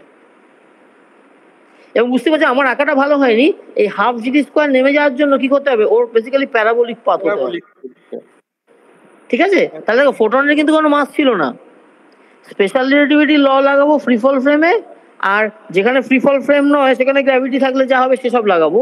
এই বাংলা নিউটনিয়ান মেকানিক্স মার্কা জায়গা থেকেই আমি বুঝে যাচ্ছি যে gravity bends the path of the photon even if it doesn't have a mass. বোঝা গেল? এবং এই কথাটা ফোটন দিয়ে না করে তুমি পাথর ছোড়া দিয়েও বলতে পারো, একই কথা, একই জায়গায় পৌঁছাবে তুমি, ঠিক আছে? ইনফ্যাক্ট পাথর ছোড়া দিয়ে একটু অসুবিধা যেটা হবে সেটা হচ্ছে পাথরটা যে স্ট্রেট লাইনে যাবে ফ্রি ফল ফ্রেমে সেটা খুব অ্যাসিওর্ড নয়, কারণ আমি অ্যাটলিস্ট স্পেশাল রিলেটিভিটিতে ধ্রুব সত্য জানি যে ফোটনটা স্ট্রেট লাইনে যাবেই, পাথর যাক বা না যাক। কাজেই তুমি এটা সেই জন্য আমরা ফোটন দিয়ে কথাটা বলি। তাহলে দেখো যে যার কাছে গ্র্যাভিটির অস্তিত্ব আছে সে ফোটনকে কার্ভ পথে যেতে দেখলো, তার মানে সে বলবে গ্র্যাভিটির জন্য কার্ভ। বুঝতে পারলে তাহলে যে গ্র্যাভিটি আছে নেই, তার চেয়ে বড় কথা হচ্ছে গ্র্যাভিটিকে কে টের পাচ্ছে আর কে টের পাচ্ছে না, ঠিক আছে? তাহলে দেখো যে ফ্রি ফলে চলছে সে ফোটন ফোটনটা এই ইকুয়েশন অনুযায়ী চলেছে, এই যে এইটা থাকাতে ওই প্যারাবোলিক পাথে গেল। বোঝা গেল? এবার দেখো দুটো মোশনই কিন্তু জিওডেসিক, একটাতে জিওডেসিকটাকে এরকম দেখতে লাগছে, আরেকটাতে জিওডেসিকটাকে এরকম দেখতে লাগছে, একই জিনিস, একই মোশন, একই জিওডেসিক, কিন্তু আলাদা আলাদা রেফারেন্স ফ্রেম থেকে তাকালে তার কার্ভে মানে বেসিক্যালি কার্ভটা সেম, মানে কি বলবো, মানে পাঁচটা পার্টিকেলের সেম, কিন্তু আলাদা আলাদা অবজারভার আলাদা আলাদা ফ্রেম থেকে যখন দেখবে তাদের নিজেদের কোঅর্ডিনেট সিস্টেম অনুযায়ী পাথটাকে দেখবে, তার ফলে কোনো একটা পার্টিকুলার অবজারভার যার কাছে গ্র্যাভিটি আছে তার কাছে ওই পাথটাকে কার্ভ পাথ মনে হবে, পাতটা আসলে কার্ভ না আসলে আসলে নকলের কথা নয়, এটা রিলেটিভিটি হচ্ছে, এখানে সবই রিলেটিভ। ঠিক আছে, আসলে কি হচ্ছে, অ্যাকচুয়ালি কি হচ্ছে, এই প্রশ্নগুলো হচ্ছে আমাদের মানে ছোটবেলাকার বালখিল্যতা। অ্যাকচুয়ালি দুনিয়ায় কি হচ্ছে তার আমরা কি করে জানবো? সবটাই অবজারভারের পার্সপেক্টিভ থেকে বলতে হবে। বোঝা গেল? ঠিক আছে, তাহলে এইটা তার মানে মোটামুটি জিওডেসিক ইকুয়েশন জিনিসটা বোঝা গেল যে গ্র্যাভিটি থাকলে যে পথে যাবে বা গ্র্যাভিটি না থাকলে যে পথে যাবে সেগুলো হচ্ছে জিওডেসিকের পথ। জেনারেল সিনারিওতে যেখানে আমরা গ্র্যাভিটি আছে বলে ধরে নেবো সেখানে জিওডেসিক ইকুয়েশন এইটাকে বলে, এই যে এইটাকে, দিস ইজ দ্য জিওডেসিক ইকুয়েশন। ঠিক আছে, এবং এটা দেখো ইলেকট্রোম্যাগনেটিজমে যেটা লরেঞ্জ ফোর্স ছিল, যে ইলেকট্রিক ফিল্ড ম্যাগনেটিক ফিল্ডের মধ্যে এম মাস অমুক চার্জওয়ালা পার্টিকেলের মোশন কিরম হবে ঠিক করে দিত কে? লরেঞ্জ ফোর্স ল। তারই ইকুইভ্যালেন্ট জেনারেল রিলেটিভিটিতে হচ্ছে এইটা জিওডেসিক ইকুয়েশন। কারণ কি, গ্র্যাভিটি দেওয়া আছে, পার্টিকেল কোন পথে চলবে কে ডিটারমিন করে দেবে? এ ডিটারমিন করে দেবে, লরেঞ্জ ফোর্স ল এর মতো। বোঝা গেল? এইটার মতো।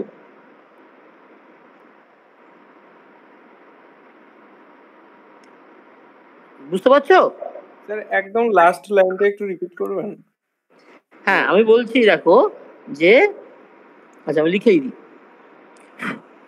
In GR the path of the particle will be determined by the geodesic equation. Geodesic equationটা কি? Geodesic equation মানে the equation that demonstrates the force of gravity. ঠিক আছে, এই যে এই টার্মটা আছে মানে এই যে ফোর্স অফ গ্র্যাভিটি টের পাবে তুমি। হ্যাঁ স্যার। ঠিক আছে, এইটা হচ্ছে অ্যানালগাসলি, অ্যানালজিটা কি? অ্যানালজিটা হচ্ছে like in electromagnetic theory the path of a charged particle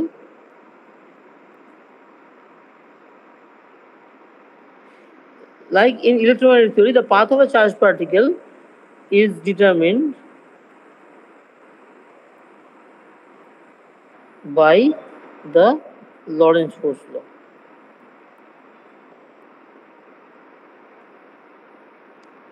তুমি দেখো যে এই যে কিভাবে বলি, এই যে জিনিসটা এইটা কেন আছে, এটা আমি এখনো পুরোটা বলিনি। এই জিনিসটা আছে কেন? স্পেস টাইমটা কার্ভ করে। তুমি যেই ফ্ল্যাট স্পেস টাইমের জন্য করতে যাবে, যদি কোনো কারণে তুমি বেসিক্যালি ফ্রি ফল ফ্রেমে আসবে, দেখবে গামা কোয়ান্টিটিটা, এই কোয়ান্টিটিটা জিরো হয়ে যায়। ঠিক আছে, ফ্ল্যাট ফ্রেমে যেই আসবে তখন কি হবে, এই কোয়ান্টিটি জিরো হয়ে যাবে। ধরো তুমি যদি এরকম ভাবো যে ধরো আমার একটা এক্স থেকে এক্স মিউতে গেলাম, এক্স প্রাইমে গেলাম, তো বলছি তার করসপন্ডিং ডেরিভেটিভ গুলো এখানে আছে তো, তাই তো? এবার ধরো এইটা থেকে এইটা যদি লরেন্স ট্রান্সফরমেশন দিয়ে আসতো, খেয়াল করো, যদি এরম দিয়ে আসতো, যদি লরেন্স ট্রান্সফরমেশন হতো তাহলে কি হতো? লিনিয়ার, এক্স আর এক্স প্রাইমের মধ্যে রিলেশনটা লিনিয়ার, তাহলে দেখো সেকেন্ড ডেরিভেটিভটা জিরো হয়ে যেত। দেখতে পাচ্ছ? হ্যাঁ স্যার দেখতে পাচ্ছি। তার মানে তোমার গামাটা জিরো হয়ে যাবে তখন। তার মানে তুমি আবার তার মানে কি, তুমি একটা ফ্রি ফল থেকে ট্রান্সফর্ম করলে কিন্তু তুমি লরেন্স ট্রান্সফরমেশন করলে তুমি আরেকটা ফ্রি ফলে গেলে, কারণ লরেন্স ট্রান্সফরমেশন কি করবে, একটা ফ্ল্যাট স্পেস টাইমকে আরেকটা ফ্ল্যাট স্পেস টাইমে নিয়ে যায়। তখন সেখানে তুমি গামাটা অটোমেটিক তোমার ডেফিনেশনটাই এমন জিরো পাবে। বুঝতে পারলে? হ্যাঁ স্যার বুঝতে পেরেছি। তাহলে এইটা হচ্ছে গ্র্যাভিটির এফেক্ট দেখাবে যে তুমি লরেন্স ট্রান্সফরমেশন না করে কোনো আরবিট্রারি যে কোনো এক্স থেকে যে কোনো x prime, random x prime, আমি এমন না যে লরেন্স ট্রান্সফরমেশন করছি, লরেন্স ট্রান্সফরমেশন করলে তুমি গ্র্যাভিটির এফেক্ট পাবে না, কারণ তুমি তো কার্ভ স্পেস টাইমে যাচ্ছ, মানে তুমি বেসিক্যালি ফ্ল্যাট থেকে ফ্ল্যাটেই রয়েছো, আরেকটা ফ্ল্যাট ফ্রেমে চলে গেলে। মানে বেসিক্যালি তুমি এরকম ভাবো যে ধরো এই যে লিফটের ভিতরের লোকগুলো, কোথায় এঁকেছিলাম, এই লিফটের ভিতরের লোকগুলো, এইখানে লিফটের ভিতরে যদি একটা লোক সাইকেল চালাতে চালাতে এই ব্যাপারটা দেখে, ধরো একটা লম্বা লিফট, সেই লিফটের মধ্যে একজন সাইকেল চালাতে চালাতে এদিক থেকে ফোটন বেরিয়েছে, ওদিকে ফোটন বেরিয়েছে, যেসব দেখছে, তাহলে লিফটের মধ্যে সাইকেল চালাচ্ছে কনস্ট্যান্ট ভেলোসিটিতে। তাহলে সে কি হচ্ছে, সে ওই লিফটের ফ্রেমে আছে, মানে ফ্রি ফলেই আছে, কিন্তু এই লোকগুলো দাঁড়ানো ফ্রেম, আর সাইকেলওয়ালা হচ্ছে লিফটের মধ্যেই ফ্রি ফলে, কিন্তু সে হচ্ছে এদের রেসপেক্টে কনস্ট্যান্ট ভেলোসিটির অন্য আরেকটা ফ্রেম, মানে সে আরেকটা লরেন্স ফ্রেম। বুঝতে পারছি, আমার তার কাছে ফ্ল্যাট স্পেস টাইমই থাকবে, লাইট স্ট্রেট লাইনেই যাবে। বুঝা গেল? তার মানে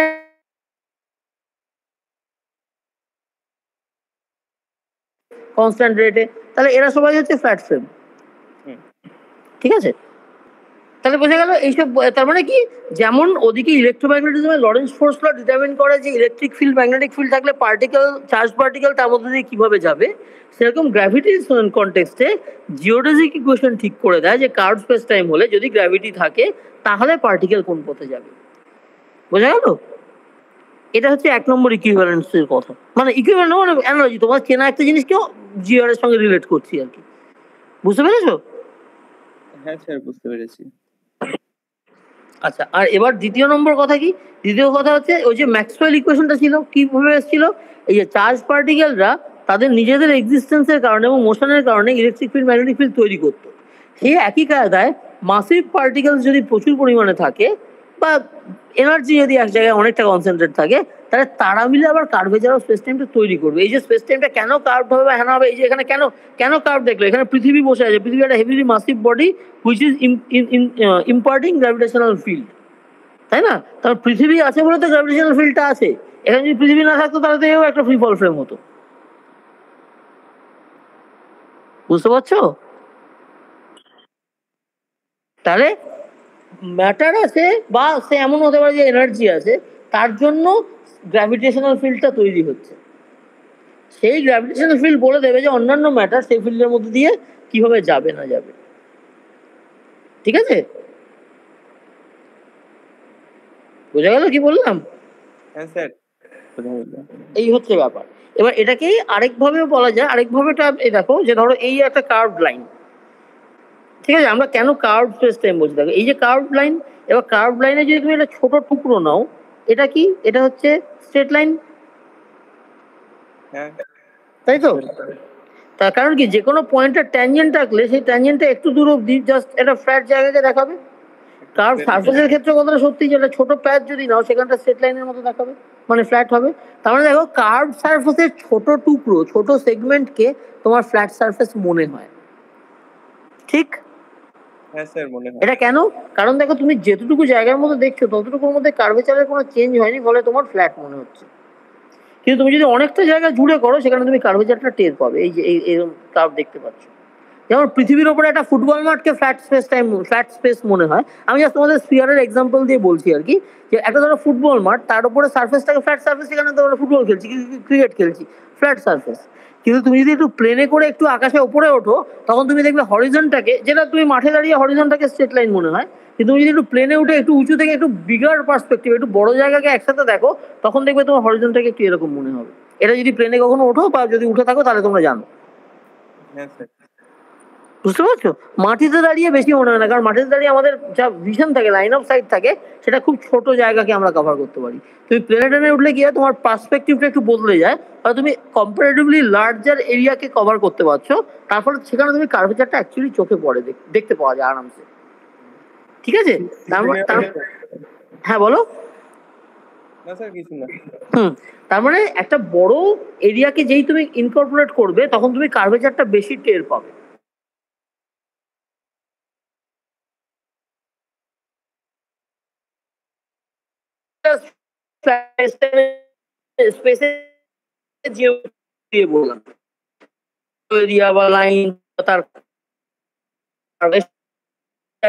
এই যে ওপরের যে এক্সাম্পলটা বলছিলাম, কোথায় গেল?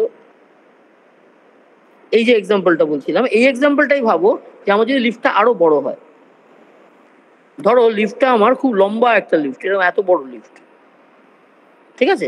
পৃথিবীর সার্ফেস এরকম ভাবে রয়েছে, লিফটটা দেখো সিগনিফিকেন্টলি বড়, মানে পৃথিবীর রেডিয়াসের কাছাকাছি সাইজের আমি এঁকেছি লিফটটা, দেখতে পাচ্ছ? এবার ভাবো যে লিফটের এদিকে দাঁড়িয়ে আছে আর ওদিকে দাঁড়িয়ে আছে। এইবার তুমি ভাবো যে এ গ্র্যাভিটেশনাল পুলে এদিকে পড়ছে পৃথিবী সেন্টারের দিকে, ও গ্র্যাভিটেশনাল পুলে এদিকে পড়ছে পৃথিবী সেন্টারের দিকে। তার ফলে এদের অ্যাক্সিলারেশন গুলো কিন্তু দেখো প্যারালাল নয়।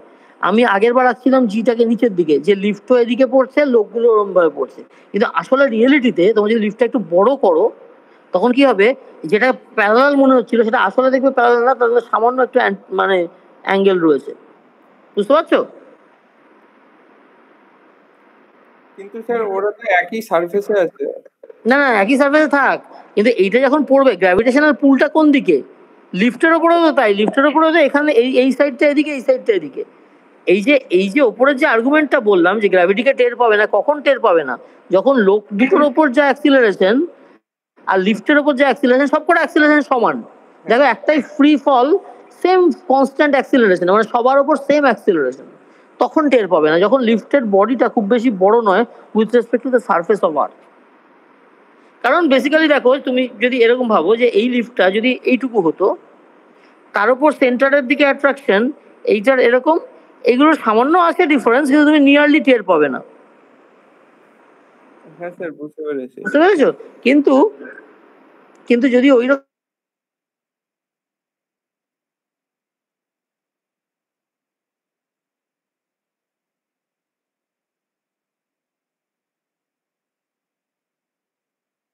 তাহলে তখন তাদের কাছে গ্র্যাভিটির এক্সিস্টেন্স ধরা পড়বে। বুঝতে পারলে? এই জন্য বলে যে তুমি একটা, তার মানে কি ইন জেনারেল গ্র্যাভিটি আছে, in general curve space time. তুমি যদি ছোট জায়গার মধ্যে ছোট লিফটের মধ্যে কোনো এক্সপেরিমেন্ট করো লোকালি, যেখানটা সবকটাকেই ফ্ল্যাট, মানে সবকটাই একই দিকে অ্যাক্সেলারেশন, সেখানে তোমার স্পেশাল রিলেটিভিটি মনে হবে। লোকালি তোমার মনে হবে যে GR locally looks like SR, মানে কার্ভ স্পেস টাইমটাকে লোকালি ছোট জায়গার মধ্যে দেখলে ফ্ল্যাট মনে হয়, যেটা তোমাকে ওপরে সারফেসে দেখালাম যে এত বড় সারফেসটা কার্ভ, কিন্তু তার একটা ছোট অংশকে দেখলে ফ্ল্যাট মনে হবে। বুঝতে পারছো? সেরকম গ্র্যাভিটির এফেক্টটা তুমি যদি অনেকটা জায়গা জুড়ে একসাথে দেখতে যাও, তখন কিন্তু তুমি গ্র্যাভিটির এফেক্ট টের পাবে, ফ্রি ফলে যাওয়াটা সোজা নয়। কারণ অ্যাকচুয়ালি কি স্পেস টাইমের প্রত্যেকটা পয়েন্টের গ্র্যাভিটেশনাল ফিল্ডটা যদি ভেরি করে, একটু সরলে যদি গ্র্যাভিটেশনাল ফিল্ড ভেরি করে যায়, তার মানে গ্র্যাভিটেশনাল অ্যাক্সিলারেশনও ভেরি করে যাচ্ছে। ঠিক আছে? তার মানে তখন ওই দুটো অবজারভার নিজেদের মধ্যে মোশন টোশন কম্পেয়ার করে বুঝতে পারবে যে না গ্র্যাভিটি আছে। কিন্তু এমন জায়গা, এমন ছোট জায়গা যদি হয়, যেটুকু জায়গায় এখান থেকে এখানে সরার সময় গ্র্যাভিটেশনাল ফিল্ডে সেরকম সিগনিফিকেন্ট চেঞ্জ নেই, সেইখানে তুমি ফ্রি ফলে সবাই একসাথে ফল করে বলতে পারো। কারণ কি এইখানে ফ্রি ফলের ডিরেকশন, এখানে ফ্রি ফলের ডিরেকশন আলাদা, তো তার মানে কি হচ্ছে এদিকে নামছে কিন্তু সঙ্গে সঙ্গে এদিকেও কিছুটা এগোচ্ছে, তারপর নিজেদের মধ্যে রিলেটিভ অ্যাক্সিলারেশন হচ্ছে, নিজেদের মধ্যে কাছে চলে আসছে, তার জন্য ওরা মনে করবে কি আমাদের মধ্যে কোনো একটা ফোর্স কাজ করছে। বুঝতে পারছো? তার মানে রিলেটিভ মোশন, রিলেটিভ অ্যাক্সিলারেশন কাজ করছে, তার মানে দুজন সেম ফ্রেমে নেই, এরকম একটা সিনারিও হয়ে যাচ্ছে। বুঝতে পারছো কি বলছি? তার মানে এই যে ফ্রি ফলে থাকতে পারি, সেটা সত্যি কথা যে কোনো জায়গাতেই তুমি যা গ্র্যাভিটিকে দেখতে পাচ্ছ, তুমি যদি গ্র্যাভিটির আন্ডারে ফ্রিলি নিজেকে ছেড়ে দাও, তাহলে তুমি ফ্রি ফলে চলে যাবে। কিন্তু তুমি যদি বলো যে আমি এবং আরো 4-5 জন মিলে একটা রেফারেন্স সিস্টেম তৈরি করবো, যেখানে সবাই একটু দূরে দূরে দাঁড়াবে, এবার সেই একটু দূরে দূরেটা যদি বড় হয়ে যায়, তুমি যদি বলো সারা বিশ্বকে আমি ফ্ল্যাট স্পেস টাইম দেখতে পাচ্ছি না কেন, কারণ হচ্ছে সারা বিশ্ব মানে তুমি অনেকটা স্পেসকে একসাথে ধরতে চাইছো, তখন তোমার তো কি হবে, যে তোমাকে টানছে তার তুলনায় তুমি অনেকটা বেশি জায়গা জুড়ে যদি তোমার ফ্রেমটাকে স্ট্রেট করতে চাও, তাহলে তুমি কি হবে, রিলেটিভ অ্যাক্সিলারেশন দেখতে পাবে, তুমি পুরো জায়গাটা জুড়ে সেম ফ্রেম থাকতেই পারবে না। বুঝতে পারলে? তাহলে তখন গ্র্যাভিটি টের পাওয়া যাবে। তাহলে ফলে দেখো গ্র্যাভিটির ক্ষেত্রে ফ্রি ফলে গেলে যে গ্র্যাভিটিকে টের পাবো না, তার মধ্যে লোকালি ব্যাপারটা খুব ইম্পর্টেন্ট, যে তুমি ছোট জায়গার মধ্যে দেখছো। ঠিক আছে? তাহলে বুঝতে পারলে কার্ভেচার বড় জায়গা জুড়ে দেখতে গেলে, তার মানে কি তুমি যদি পুরো ইউনিভার্সকে অবজার্ভ করতে চাই বা অনেকটা জায়গা জুড়ে অবজার্ভ করতে চাই, যেটা ইন জেনারেল আমরা কোঅর্ডিনেট সিস্টেমে করবো, তাহলে সেখানে তুমি কার্ভ সিস্টেমই দেখবে। কারণ অনেকটা, কারণ কি দেখো তুমি যদি ইউনিভার্সে ভাবো, তাহলে দেখো এখানে পৃথিবী আছে, এখানে সূর্য আছে, এখানে বৃহস্পতি আছে, এখানে হ্যানা ত্যানা সারা বিশ্বে জিনিসপত্র ছড়িয়ে আছে, সবাই মুভ করছে, তাহলে কি প্রত্যেকটা পয়েন্টে সবারই তো গ্র্যাভিটেশনাল ফিল্ড আছে, স্ফিয়ার অফ ইনফ্লুয়েন্স আছে নাকি? তাহলে তাদের জন্য ক্রমাগত গ্র্যাভিটি প্রত্যেকটা ম্যাটার কালেকশনের জন্য বা এনার্জি কালেকশনের জন্য গ্র্যাভিটেশনাল ফিল্ড ক্রমাগত ভেরি করছে, কারণ সবাই তো সবার রেসপেক্টে মোশনে টোশনে রয়েছে। তাহলে ইউনিভার্সের যে কোনো জায়গাতে তুমি যদি যাও, তুমি কনস্ট্যান্ট গ্র্যাভিটি জায়গার ব্যাপারটা খুব একটা পাবে না, একটু মুভ করলেই তুমি দেখবে গ্র্যাভিটেশনাল ফিল্ড ভেরি করছে। ঠিক আছে? বুঝতে পারলে? হ্যাঁ স্যার বুঝতে পেরেছি। তার ফলে যেই গ্র্যাভিটি ভেরি করবে, তখন তুমি আর আমরা সবাই একসাথে ফ্রি ফলে আছি কথাটা বলতে পারবে না, কারণ সবার ফ্রি ফল আলাদা আলাদা কাজ করবে, কারণ সবার ফ্রি ফলের অ্যাক্সিলারেশনের পরিমাণটা আলাদা আলাদা। ঠিক আছে? তারপরে তখন তুমি গ্র্যাভিটির এফেক্ট টের পাবে, অর্থাৎ তার মানে ইন জেনারেল রিলেটিভিটিই কাজ করবে। অনেকটা জায়গা জুড়ে যদি ফ্রেম কনসিডার করো, সেখানে তুমি স্পেশাল রিলেটিভিটি খাটাতে পারবে না, লোকালি ছোট জায়গায় খাটাতে পারবে। বুঝতে পারলে? হ্যাঁ স্যার, বুঝতে পেরেছি। এই হচ্ছে ব্যাপার। আচ্ছা, এই অবধি থাক নাকি? এরপরে গোলা লেগে যাবে আরো বেশি টানলে। হ্যাঁ স্যার, ঠিক আছে, তাহলে মোটামুটি জেনারেল রিলেটিভিটি বুঝতে পারলে, যে flat space time, curve space time কেন বলছি, কি ব্যাপার, কি বৃত্তান্ত, লাইট বেন্ড হয়ে যায় ইত্যাদি। হ্যাঁ স্যার, বুঝতে পেরেছি। এরপরে বাকি যে জায়গাটা, সেটা হচ্ছে ওই যে জিমিউ ইত্যাদি যে সমস্ত বলেছিলাম, সেখান থেকে জেনারেল রিলেটিভিটি থেকে গ্র্যাভিটেশনাল ওয়েভ কি করে আসে, সেটারও ইলেকট্রোম্যাগনেটিজমের সাথে একটা প্যারালাল রয়েছে, অ্যানালজি রয়েছে, সেটা আমরা পরের দিন আলোচনা করব। ঠিক আছে।